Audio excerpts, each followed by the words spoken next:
Hello friends. तो bridal blouse के अलग अलग पैटर्न में ब्लाउज सिलने के लिए हमारे पास आते ही रहते हैं, जिसमें से ये वाला जो ब्लाउज है जिसे सब्यसाची के नाम से जाना जाता है, इसमें सभी पार्ट्स ब्लाउज के अलग अलग दिए होते हैं, जिसे देखकर थोड़ी सी टेंशन होती है कि इसको कैसे एडजस्ट किया जाए। सभी साइज़ के अकॉर्डिंग इनको हमें एडजस्ट करना होता है। तो यहाँ पे 34 साइज़ में हम आज बनाएंगे इस ब्लाउज को, जिसके लिए मैंने ऊपर से तीरा 6 इंच रखा है। आर्म होल की लंबाई भी मैं यहाँ पे 6 इंच ही रखूँगी। इस तरीके से यहाँ पे एक सीधी लाइन ड्रॉ करेंगे जिस पे हम अपना मेज़रमेंट रखेंगे। यहाँ पे मेज़रमेंट जो हमारा 34 है, तो 34 ही हम यहाँ पे 8.5 मतलब उसका 4th पार्ट लगाया है मैंने, और 2 इंच यहाँ पे मार्जिन ले लेंगे। ठीक है। अब नीचे से हमें जो कमर है हमारी 28 है, तो 7 इंच पे पहले मार्क करेंगे, फिर 2.5 इंच की जो हम प्लेट डालने वाले हैं वो मार्क करेंगे और 2 इंच एक्स्ट्रा रख लेंगे। अब इन दो लास्ट के जो 2 मार्क हमने लगाए हैं एक्स्ट्रा वाले, एक्स्ट्रा मार्जिन वाले, तो इन पे हम लाइन एक सीधी दोनों पॉइंट्स को मिलाते हुए खींच लेंगे। अब यहाँ पे हम अपने आर्म होल की शेप दे लेंगे। फ्रंट पार्ट है ये, तो अंदर की तरफ में आर्म होल की शेप देंगे हम। ऊपर से हम 10 इंच पे मार्क करेंगे जो हमारा बस्ट पॉइंट है, टक्स पॉइंट। यहाँ पे 3.25 इंच पर हम एक लाइन इस तरह से एक प्लेट डालेंगे। आधे इंच की टोटल ये प्लेट है। 3.25 इंच ऊपर रखा है हमने, तो नीचे 3.25 इंच रखेंगे और इन दोनों को मिला देंगे। अब वही 2.5 इंच का जो हमने एक्स्ट्रा मार्जिन लिया था वो हम एक निशान लगाएंगे। ऊपर को इसको 2.5 इंच सीधी एक लाइन ड्रॉ करेंगे और उस पॉइंट से इसको इस तरह की शेप दे देंगे। उसके बाद वहाँ बीच में टक्स पॉइंट पे पॉइंट रखते हुए 3.5 इंच पे हम मिलाते हुए आगे वाली जो हमने प्लेट डाली है 3.5 इंच मतलब गोलाई में इसकी एक कटोरी सी बना लेंगे। इधर से भी हमें 3.5 इंच ही रखना है। 3.5 इंच पे आप जगह जगह निशान लगा लें और इन सभी पॉइंट्स को मिला दें, जिससे कि इस तरह का बिल्कुल गोल शेप आ जाएगी आपके पास। ऊपर से इसे सीधा रखना है लाइन की। ऊपर से फिर हम इसी लाइन पे 2 इंच पे मार्क करेंगे और इसे बीच में मिला देंगे कुछ इस तरीके से। अब इसकी गोलाई देंगे। गोलाई अच्छी तरह से दे लेंगे क्योंकि हमें यहीं पे कटिंग करनी है इसकी। इस प्लेट को हमें इससे मिला के रखना था सीधा, ताकि हमारे कटिंग करते वक्त कोई प्रॉब्लम ना आए। अब आधा इंच नीचे से ऊपर की तरफ दोनों साइड में निशान लगा लेंगे, फ्रंट साइड पे भी और बैक साइड से भी, जहाँ पे हमारा एक्स्ट्रा मार्जिन है उस तरीके से फिर इसकी कटिंग कर लेंगे। जैसे जैसे हमने निशान लगाए हैं उसी अकॉर्डिंग हम इसकी कटिंग करने वाले हैं। अब ये वाला पार्ट हम अलग निकालेंगे। नीचे वाला पार्ट हमारा बेल्ट का पार्ट है। देखिए यहाँ पे मैंने आधा इंच एक्स्ट्रा रखा है, क्योंकि जो वर्क दिया हुआ है हमारे फैब्रिक पे वो इधर से थोड़ी गहराई में, हमें वर्क को देखकर भी अपनी प्लेट को निकालना है थोड़ा सा, और इस आधे इंच की प्लेट को कट कर लेना है। और इस तरीके से कट करते हुए ये 3 पार्ट हमारे पास आएंगे। आर्म होल की कटिंग कर लेंगे अब इसी शेप में।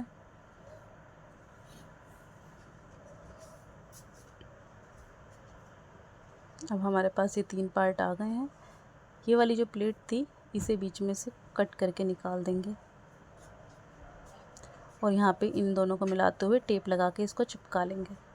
और इस प्लेट को भी इसके ऊपर इस तरीके से एडजस्ट करके यहाँ पे टेप लगा देंगे।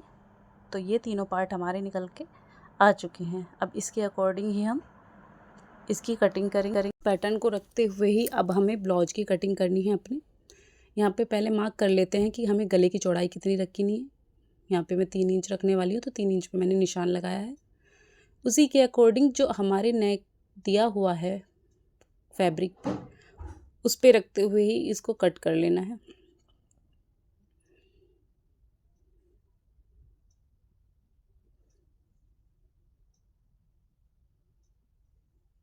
फ्रंट साइड से जो भी एक्स्ट्रा है फैब्रिक उसको कट कर लेंगे। देखिए कुछ इस टाइप से है। अभी इसी पैटर्न को रखते हुए हम अपने अस्तर की कटिंग करेंगे। और अस्तर की कटिंग में एक चीज़ का आपको ध्यान रखना है कि अपना आधा आधा इंच का मार्जिन लेना ना भूले। जहाँ जहाँ हमारी सिलाई होगी वहाँ वहाँ पर आपको आधा इंच मार्जिन लेना है, और जिधर से बाहर की तरफ फैब्रिक रहेगा वहाँ नहीं लेना है। जो अंदर की तरफ सिला जाएगा वहीं पर आपको आधा आधा इंच का मार्जिन रखना है। आप देख सकते हो यहाँ पे मैंने आधा इंच का मार्जिन लिया है जहाँ पे मैं कटिंग कर रही हूँ बेल्ट में। इस तरीके से अपनी बेल्ट निकाल लेंगे। और ये वाला जो पार्ट है चोली का अपर पार्ट, इसको भी आपने आधा आधा इंच मार्जिन चारों तरफ से ही रखना है इसमें तो, क्योंकि ये बिल्कुल बीच में हमारे आने वाला है। और ये हमारा नेक वाला पैटर्न है, इसमें भी आपको इसी तरीके से आर्म होल को छोड़ते हुए नीचे की साइड में आधा आधा इंच मार्जिन रख लेना है। आर्म होल और ऊपर से नहीं रखना है, बस नीचे की तरफ से ही आपको ये मार्जिन रखना है। और इसको रखना है अब अपने फैब्रिक पे, और बिल्कुल गले की साइड साइड में जो गला दिया हुआ है उसी को मिलाते हुए फिंगर से अपने चेक करते जाना है और सिलाई लगा देनी है। आपको एक बार पलट के देखना है कि कहीं हमारी कढ़ाई दब तो नहीं गई है या रह तो नहीं गई है, इस तरीके से। और यहाँ पे मैंने एक्स्ट्रा जो गला ऊपर की तरफ था, हमें जितना रखना है उतना मैंने लिया है, बस कट लगा देने हैं कुछ इस टाइप से। अब इसको पलट देंगे अंदर की तरफ, और ऊपर की एक फिनिशिंग वाली सिलाई आप चाहे तो लगा सकते हैं। दूसरा पार्ट भी इसी तरीके से आपको रेडी कर लेना है। दोनों पार्ट रेडी हो चुके हैं। अभी हम ये वाले पार्ट को भी इस पार्ट पे रखते हुए कटिंग कर लेंगे बिल्कुल बीच में। पहले हमें पैटर्न ही कटिंग करना होता है, तभी हमारा अच्छे से सिल पाता है। अब इसको इस तरीके से कुछ रखेंगे, जितना भी एक्स्ट्रा दिख रहा है ना, नापने के बाद बीच में से इसको सिल लेंगे। नापने के बाद इस तरीके से जितनी भी जो हमारी एक्स्ट्रा है इसको सिल लेंगे। फैब्रिक जो भी इसी तरीके से अस्तर का भी आपको नाप के सिल लेना है। देखिए ये वाले इस तरीके से रेडी हो जाएंगे आपके। इसके सामने इसको रखना है। देखिए ये जो सिलाई हमने लगाई है इसके बीच में, और ऊपर की गले की सिलाई हमारी बिल्कुल बीच में आनी चाहिए। और इसी तरीके से पकड़ते हुए आपको नेक वाले पैटर्न से सिल देना है। पहले एक तरफ का सिल लें आप, दूसरी तरफ का बाद में सिलें। देखिए यहाँ पे आपको एक चीज़ का ध्यान देना होगा कि जहाँ भी आपके नग आ रहे हैं ना, इसको आपको निकालना होगा। और यहाँ से जो है दूसरी तरफ से अब सिलेंगे हम। देखिए अस्तर को ऊपर की तरफ कर देना है आपको। जो हमारा नेक वाला अस्तर है ना, गले वाला पैटर्न का, उसको ऊपर की तरफ कर लेना है। और इसको इस तरीके से बीच में से मिलाते हुए, पहले बीच में से मिलाते हुए हमने एक साइड का सिला है, फिर दूसरी साइड का हमने ये सिला है। ठीक है, ये कुछ इस तरीके से आया है, देखिए। ठीक है, अब हमें अस्तर को भी कुछ इस तरीके से ही सिलना है। देखिए बीच में रखना है अस्तर को और सिल देना है। अस्तर सिलने के बाद आप इस पर प्रेस करके इसको अच्छे से फिनिशिंग इसकी लगा लीजिए। अब यहाँ पे हम ध्यान देंगे कि कप अटैच करके देख लेना है कि कहाँ पे हमारा परफेक्टली आ रहा है, किस तरीके से बैठ रहा है। अब कप का निशान बिल्कुल बीच का निकालेंगे, तो उसके लिए पहले एक साइड से आपको चौक से निशान लगाना, फिर दूसरी साइड से बीच का आपका निकल आएगा। अब बिल्कुल यहाँ पे बिल्कुल बीच में रखते हुए आपने जो हमारा ये सिला है ना हमने अस्तर को आपस में, उसी का बीच का पॉइंट पहले आपको लगा लेना है। ठीक है, फिर उसी सिलाई पे जो हमने मार्जिन ले रखा है सिल के, उसी फैब्रिक के अकॉर्डिंग उसको सिल देना एक तरफ से इस तरीके से। इसी तरीके से आपको दूसरा कप भी अटैच कर लेना है। दोनों कप हमारे अटैच हो चुके हैं अच्छे से। अब यहाँ पे देखिए हम गले की लंबाई को नापते हुए, जितना भी हमें गला रखना है उसके अकॉर्डिंग नीचे एक मैंने छोटा सा फैब्रिक का टुकड़ा लगाया है।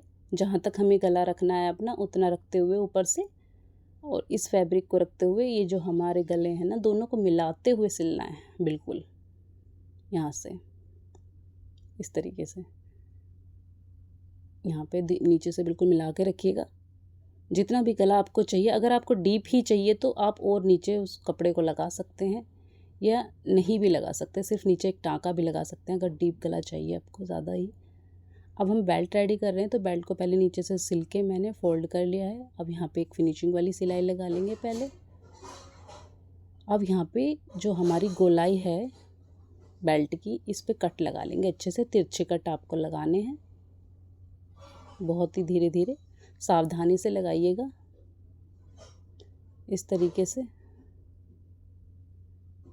कट लगाने के बाद आपको अस्तर अलग कर देना है। ऊपर का फैब्रिक इस तरीके से फोल्ड करना है बिल्कुल बॉर्डर पे, फिर आपको इस तरीके से सिलाई लगाते चले आना है।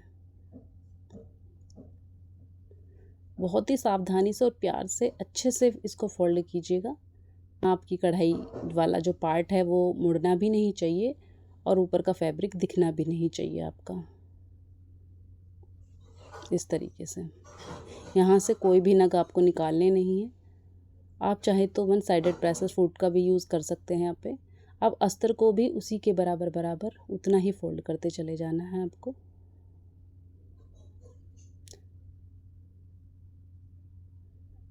जो हमने कट लगाए हैं उससे एक एक पैर फालतू आपको मोड़ते चले जाना है, वही आपका अंदाज़ा है।